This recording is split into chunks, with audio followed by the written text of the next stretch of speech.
Dear children, welcome to our channel grammar and hands. இந்த வீடியோவில் 10ஆம் வகுப்பு அறிவியல் 6வது பாடமான அணுக்கரு இயற்பியல் பாடத்தில் இருக்கிற புக் பேக் கொஸ்டின்ஸில் விரிவான விடையளிக்கிற கேள்விகளுக்கான பதில்களை விளக்கமாக பார்க்கலாம். உங்களுடைய முதல் கொஸ்டின், கட்டுப்படுத்தப்பட்ட மற்றும் கட்டுப்பாடற்ற தொடர்வினையை விளக்குக. 79வது பக்கம் இருக்குது. எஸ்சிஹெச் சில்ட்ரன், தொடர்வினைகளை கட்டுப்பாடான தொடர்வினை மற்றும் கட்டுப்பாடற்ற தொடர்வினைன்னு சொல்லி 2 விதமாக பிரிக்கலாம். தொடர்வினை அப்படின்னு சொல்லும்பொழுது இந்த யுரேனியம் உட்கருவே எடுத்துக்கும் போது 1 2 பெரிய 2 4 பெரிய 4 16 பெரியன்னு சொல்லி தொடர்ந்து வினை நம்ம இனிஷியேட் பண்ணி விட்டால் அது பாட்டுக்கு போய்கிட்டே இருக்கு இல்லையா, அதை தொடர்வினைன்னு சொல்கிறோம். அந்த தொடர்வினை வந்து 2 விதமான தொடர்வினைகள் இருக்குது. ஒன்று வந்து கட்டுப்பாடான தொடர்வினை, இன்னொன்று வந்து கட்டுப்பாடு அற்ற தொடர்வினைன்னு சொல்லி பேர். அதுலேயே நம்மளுக்கு மீனிங் இருக்கு இல்லையா. கட்டுப்பாடான தொடர்வினைனா வி கேன் கண்ட்ரோல், நம்மளால் கண்ட்ரோல் பண்ண முடியும். என்னன்னு பார்க்கலாம். கட்டுப்பாடான தொடர்வினையில் வெளிவரும் நியூட்ரான்களினுடைய எண்ணிக்கை 1 என்ற அளவில் பராமரிக்கப்படுகிறது. அதாவது உட்கவரும் பொருள்களை கொண்டு வெளிவரும் நியூட்ரான்களில் ஒரே ஒரு நியூட்ரான் மட்டும் தொடர்வினைக்கு அனுமதித்து மற்ற நியூட்ரான்கள் உட்கவரப்படுகின்றன. ஆகையால் இவ்வினையானது கட்டுப்பாடான வினையாக தொடர்கிறது. இத்தொடர்வினையின் மூலம் வெளியேற்றப்படும் ஆற்றல் ஆக்கப்பூர்வமான முறையில் பயன்படுத்தப்படுகிறது. அணுக்கரு உலையில் முழுவதும் நிலைநிறுத்தப்பட்ட கட்டுப்படுத்தப்பட்ட ஆற்றலை உருவாக்க கட்டுப்பாடான தொடர்வினையை பயன்படுத்தப்படுகிறது. இதை பார்த்துட்டு இது சொன்னால் உங்களுக்கு இன்னும் கொஞ்சம் ஈஸியாக இருக்கும் பாருங்க. கட்டுப்பாடற்ற தொடர்வினைனா இவ்வகை தொடர்வினையில் எண்ணற்ற நியூட்ரான்கள் பெருக்கமும் அதன் காரணமாக அதிகமாக பிளவு பொருள்களும் உருவாகின்றன. இதன் முடிவில் ஒரு வினாடிக்குள் அதிகமான ஆற்றல் வெளியேறுகிறது. இவ்வகை தொடர்வினையை பயன்படுத்தி அணுகுண்டு வெடித்தல் நிகழ்த்தப்படுகிறது. இப்போ இங்கே பாருங்க, ஒரு நியூட்ரான் என்ன ஆகுதுன்னா, ஒன்று வந்து யுரேனியம் வந்து பிரிஞ்சு 2 ஆகுது. கிரிப்டான் அந்த இடத்துல பேரியம்னு பிரியுது. இது என்ன ஆகுதுன்னா மடி 2 பிரியுது. இதுலேருந்து மடி, இதுலேருந்து இதில் 2, இதில் 2ன்னு பிரியுது. ஆனால் இந்த கட்டுப்பாடில் என்ன சொல்கிறாங்கன்னா, இந்த 2 வந்து வருது இல்லையா, இதுலேருந்து இந்த 1 வந்து உட்கவர்ந்துட்டு 1 மட்டும்தான் போகும். இதில் வந்துன்னா 1 உட்கவர்ந்தப்பட்டு அப்போ என்ன ஆகுன்னா இது இந்த வினையை போயிடுது. இந்த 1 வருது, இந்த 1 உட்கவர்ந்துருக்குது, இந்த 1 மட்டும் வினைக்கு அனுமதிக்கிறாங்க. அந்த 1 2 பிரியுது. மறுபடியும் இது வச்சு சொல்லும்போது என்ன ஆகுது, இது மறுபடியும் 1 2 பிரியுதுன்னு சொல்கிறாங்க. புரியுதா? இப்போ இங்கே இப்போ வாங்க சொல்கிறேன். கட்டுப்பாடான தொடர்வினையில் வெளிவரும் நியூட்ரான்களின் எண்ணிக்கை இப்போ 1 பிரிஞ்சு அதன் மூலமாக நியூட்ரான்கள் எந்த போட்டிருக்காங்க இல்லையா, நியூட்ரான்கள் போடுறாங்க இல்லையா. ஒரு நிமிஷம்.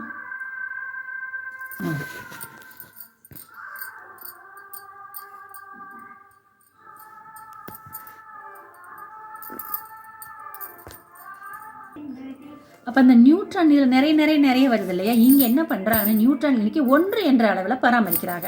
அப்போ வெளியில் வந்து 1 மட்டும் பராமரிச்சுக்கிட்டு 1 மட்டும் அடுத்தடுத்த வினைக்கு கொண்டு வராங்க. இப்போ இன்னொன்று என்ன ஆகுதுன்னு பார்த்தீங்கன்னா, அதாவது உட்கவரும் பொருள்களை கொண்டு உட்கவரும் பொருளை வச்சு யூஸ் பண்ணிட்டு என்ன பண்ணுறாங்கன்னா, வெளிவரும் நியூட்ரான்கள் ஒரே ஒரு நியூட்ரானை மட்டுமே தொடர்வினைக்கு அனுமதிச்சுட்டு இன்னொரு நியூட்ரானை உட்கவர்ந்து வச்சுக்கிறாங்க. இதனால என்ன ஆகுன்னா, அந்த வினை வந்து ஒரு கட்டுப்பாடாக நடக்குது. அப்போ இந்த தொடர்வினையின் மூலம் இதுலேயும் ஒரு ஆற்றல் வெளிவரும் இல்லையா, அதை வந்து ஆக்கப்பூர்வமான ஒரு யூஸ்ஃபுல்லான முறையில் பயன்படுத்துகிறாங்க. எங்கே பயன்படுத்துகிறாங்கன்னா, அணுக்கரு உலையில் முழுவதும் நிலைநிறுத்தப்பட்ட கட்டுப்படுத்தப்பட்ட ஆற்றலை உருவாக்க கட்டுப்பாடான தொடர்வினையை அணுக்கரு உலை இருக்குது இல்லையா, அணுக்கரு உலையில் என்ன வினை நடக்குது, கட்டுப்பாடான தொடர்வினை மட்டும்தான் நடக்குது. அப்போ அதில் உருவாகுன்ற ஆற்றல் நம்ம கண்ட்ரோல் மீறி போச்சுன்னா உலகமே அழிஞ்சு போயிடும். அப்போ அணுக்கரு உலையில் என்ன நடக்குது, கட்டுப்பாடான தொடர்வினை. கட்டுப்பாடான தொடர்வினை என்னது, ஒரு வினையின் விளைவாக உருவாகிய 2 நியூட்ரான்கள் ஒரு நியூட்ரானை வந்து உட்கவரும் பொருளை பயன்படுத்தி உட்கவர்ந்துட்டு இன்னொரு நியூட்ரானை மட்டும்தான் நம்ம என்ன பண்ணுறோம், தொடர்வினைக்கு அனுப்புகிறோம். அப்போ இதை சொன்னால் இதுக்கு நேர ஆப்போசிட் அப்படியே வந்துடுது இல்லையா. இதில் தொடர்வினையில் என்ன ஆகுனா, எண்ணற்ற நியூட்ரான் எண்ணிக்கை பெருகிட்டே போகும். அடுத்தடுத்து நிறைய என்ன ஆகும், பெருகிட்டே போகும். நியூட்ரான்களின் எண்ணிக்கை வந்து பெருக்கமும் அதிகமாகிட்டே போகும். அதன் காரணமாக என்ன ஆகும், நிறைய பிளவாகும். அந்த பிளவின் மூலமாக நிறைய நியூட்ரான்கள் வந்து நிறைய ஆற்றல், கட்டுப்படுத்தப்படாத அளவற்ற ஆற்றல் உருவாகிறது. அந்த ஆற்றலை எதுக்கு பயன்படுத்துகிறாங்கன்னா, அணுகுண்டு தயாரிக்கிறதுக்கு. யோசிச்சு பாருங்க, ஒரு அணுகுண்டு வெடிக்க ஆரம்பிச்சோன்னா 1 4 2 2 4 16 200 300 என்னாகு எக்கச்சக்கமாக போயிடுது. அப்போ அணுக்கரு இதில் கட்டுப்பாடற்ற தொடர்வினையில் என்ன எதுக்கு, அணுகுண்டுக்கு பயன்படுத்துகிறாங்க. கட்டுப்பாடற்றது வந்து அணுகுண்டு, கட்டுப்பாடானது வந்து அணுக்கரு உலையில் பயன்படுத்துகிறாங்க. வேணா இந்த படத்தையும் போட்டுக்குங்க. Your second one children alpha beta மற்றும் காமா கதிர்களுடைய பண்புகளை விளக்குன்னு சொல்லி 77வது பக்கம் அதுக்குரிய ஆன்சரை வந்து கொடுத்துருக்காங்க. சிஹெச் சில்ட்ரன் 77வது பக்கம். ஃபஸ்ட் வந்து இப்படி பிரிச்சுக்கிறாங்க, தன்மை ஆல்ஃபா பீட்டா காமா கதிர்னு தலைப்பு போட்டுக்கிறாங்க.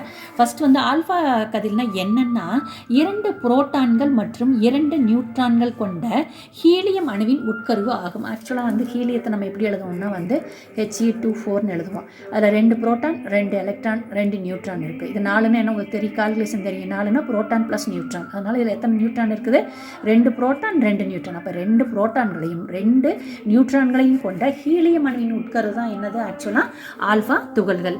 பீட்டா துகள்கள் அப்படிங்கிறது என்னன்னு கேட்டேன்னா வந்து அடிப்படையில் வந்து அது வந்து எலக்ட்ரான்கள் மாதிரி செயல்படுகிறது.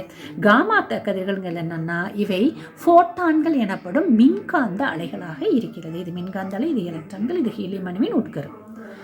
அடுத்து மின் சுமை சொல்லும் பொழுது இது வந்து நேர்மின் சுமை கொண்ட துகள்கள் ஆகும். போதும், இது நேர்மின் சுமை. இப்போ நீ சிம்பிளாக எழுதுங்க, நேர்மின் சுமை கொண்டவை, எதிர்மின் சுமை கொண்டவை, மின் சுமை அற்றவை. சிம்பிளாக எழுதுங்க, இந்த மீதி கதையெல்லாம் வேணாம். இது நேர்மின் சுமையுடையவை, எதிர்மின் சுமையுடையவை, மின் சுமை அற்றவை. கீழே இருக்கிற கதையெல்லாம் வேணாம்.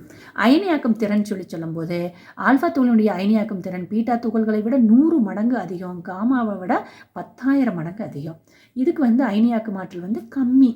இதனுடைய ஒப்பீட்டளவில் மிகவும் குறைந்து. அப்போ நீங்கள் என்ன பண்ணிக்கலான்னு ரொம்பலாம் வேண்டாம், இது எழுதுன. அதாவது ஆல்ஃபா துகளினுடைய அயனியாக்கும் ஆற்றலானது பீட்டாவை விட 100 மடங்கு அதிகம், காமா துகள்களை விட 10,000 மடங்கு அதிகம். அப்போ இதுக்கு நீ ஒன்றுமே வேண்டாம், மிகவும் குறைவு, மிகவும் குறைவு, அவ்வளோ மட்டும் எழுதிடலாம். இந்த இதனை விட அந்த அண்டர்லைன் பண்ணது மட்டும் எழுதிங்க, முழுசாக எழுத வேண்டாம், சரியா? ஆனால் இது முழுசாக எழுதணும். அடுத்து ஊடுருவும் தரும்போது மிகவும் குறைந்த ஊடுருவும் திறனுடையது. அதாவது தடிமனான தாளை கொண்டு இவற்றை தடுத்து விட முடியும். அதாவது ஆல்ஃபா துகள்கள் போயிட்டு இருக்குதுன்னு சொன்னால் இந்த இடத்துல ஒரு லேசாக பேப்பர் வச்சா கூட நின்றுடும். அதை ஊடுருவி போகிற திறன் வந்து ரொம்ப கம்மி. இது ஆல்ஃபா துகளை விட அதிக அளவு ஊடுருவும் திறன். எடுத்துக்காட்டு ஒரு லேசாக பிளேட்டு, ஒரு தகர பிளேட்டு, ஒரு அந்த மாதிரி பிளேட் ஏதாவது வச்சுருக்கோன்னு சொன்னால் அது வழியாக ஊடுருவி போயிடும். இதுக்கு வந்து ஊடுருவும் திறன் வந்து ரொம்ப ரொம்ப அதிகம். என்ன பண்ணணும், ரொம்ப கெட்டியான தடிமனான உலோகங்கள் வழியாக கூட, மொந்தமான உலோகங்கள் வழியாக கூட பாயும். அப்போ சிம்பிளாக படிக்கிற குழந்தைங்க என்ன பண்ணலாம்னா வந்து ஊடுருவுதிறன் மிகவும் குறைந்த ஊடுருவுதிறன் உடையது. ஆல்ஃபா துகளை விட அதிக ஊடுருவும் திறன் உடையது. பீட்டா துகள் மிக மிக அதிகமான ஊடுருவும் திறன் மிக்கது. எடுத்துக்காட்டு இது பேப்பரையும் நிறுத்திடும், இது பிளேட் வழியாலாம் போகும், இது தடிமனான பிளேட் வழியாக போகும்னு சொல்லி எழுதிடலாம். மின் மற்றும் காந்த புலங்கள்னு சொல்லும்போது மின் மற்றும் காந்த புலங்களால் விளக்கமடையும். ஏனெனில் அதாவது விளக்கமடையும், ஒன்றும் வேண்டியதில்லை, விளக்கமடையும்.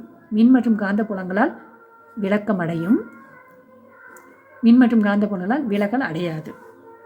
மின் மற்றும் காந்த புலங்களால் விளக்கமடையாது. இது வந்து பாசிட்டிவ்னா, இப்போ ஆல்ஃபா துகள் போயிட்டுருக்குது, இந்த இடத்துல நம்ம வந்து ஒரு காந்தப்புலமோ மின்புலமோ வச்சுட்டோம்னா இந்த ஆல்ஃபா துகள் இந்த பக்கம் வளைஞ்சு போச்சுன்னு சொன்னோம்னா, இதே பீட்டா துகள்னு சொன்னால் இந்த பக்கம் வளைஞ்சு போகும். அந்த பாயிண்ட்டு தான் இங்கே சொல்கிறாங்க. மின் மற்றும் காந்தப்புலத்தினால இதுவும் வளைஞ்சு போகும், ஆனால் ஆல்ஃபா துகள்கள் விலகலையும் திசைக்கு எதிர் திசையில் போகும் அப்படின்னு சொல்லி ஒரு பாயிண்ட் சொல்கிறாங்க.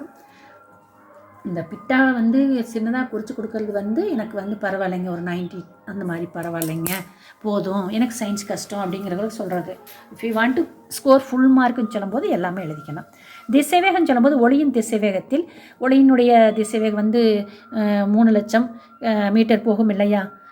அப்போ வந்து என்ன ஆகுன்னு கேட்டேன்னா ஒளியினுடைய திசை வேகத்தில் 10ல் 1 பங்கு முதல் 20ல் 1 பங்கு வேகத்தில் தான் போகும். இது ஒளியின் திசை வேகத்தில் வந்து 10ல் 9 மடங்கு, அதாவது இன்னும் கொஞ்சம் ஸ்பீடாக வேகமாக போகுது. இது ஒளியின் திசை வேகத்துச்சுன்னா ஒளி எவ்வளோ வேகத்தில் போகுதோ அதே வேகத்தில் இந்த காமா துகள்களும் பாஸ் பண்ணோம். இப்போ நம்ம வந்து இதை சொன்ன பாயிண்ட்டை கொஞ்சம் இது கடைசி கொஷின்கிறனால லைட்டாக ரீகால் பண்ணி பார்க்கலாம் தாங்க. ஃபஸ்ட்டு வந்து தன்மை சொல்கிறோம். தன்மை என்ன சொல்கிறோம், ஆல்ஃபா துகள்கள் அப்படிங்கிறது வந்து ஹீலியம், அதாவது 2 புரோட்டானையும் 2 நியூட்ரானையும் கொண்ட ஹீலியம் அணுவின் உட்கருக்குன்னு சொல்கிறோம். பீட்டாவை வந்து இது வந்து எலக்ட்ரான்கள் அப்படின்னு சொல்கிறோம். காமாவை என்ன சொல்கிறோன்னா வந்து மின்காந்த துகள்கள்னு சொல்லிடுறோம். அடுத்து என்ன சொல்கிறோம், மின்சுமை, நேர்மின் சுமையுடையவை, எதிர்மின் சுமையுடையவை, மின்சுமை அற்றவை, அவ்வளோதான். அயனியாக்கு மாற்றல்னு சொன்னால் அயனியாக்கு மாற்றல் வந்து குறைவு, அயனியாக்கு மாற்றல் வந்து என்னது மிகவும் குறைவு. இதனுடைய ஆற்றல் வந்து அயனியாக்கு மாற்றல் வந்து என்னது, இது வந்து குறைவுனா இதை விட அதிகம், இது குறைவு, இது மிக மிக குறைவு எழுதுகிறோம்.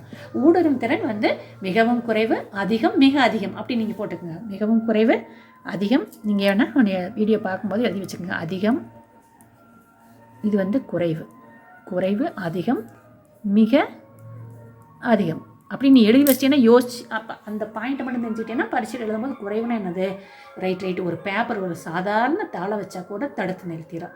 இது அதை விட கொஞ்சம் அதிகம்னா ஒரு உலோக தகட்டை வச்சோம்னா அது வழியாக ஊடுருவி போயிடும். அதை விட அதிகம்னா தடிமனான உலோகத்தகட்டை வச்சா கூட ஊடுருவி போயிடும்னு சொல்லிடலாம். அடுத்து மின் மற்றும் காந்த புலங்களால் விளக்கமடையாது. இது விளக்கமடையும், இது விளக்கமடையும். ஆனால் ஆல்ஃபா துகள்களுக்கு எதிர் திசையில் வந்து விளக்கமடையும், அது விளக்கமடையாதுன்னு சொல்லிடுறோம். அப்புறம் திசைவேகம் சொல்லும்போது ஒளியின் திசைவேகத்தில் 10ல் 1 பங்கு அல்லது 20ல் 1 பங்கு தான் போகும். இது ஒளியின் திசைவேகத்தில் ஒரு 10ல் 9 பங்கு ஸ்பீடுக்கு போகும். இது ஒளியினுடைய திசைவேகத்தினுடைய பயணிக்கும்னு சொல்லி நம்ம எழுதிடலாம். Thank you children.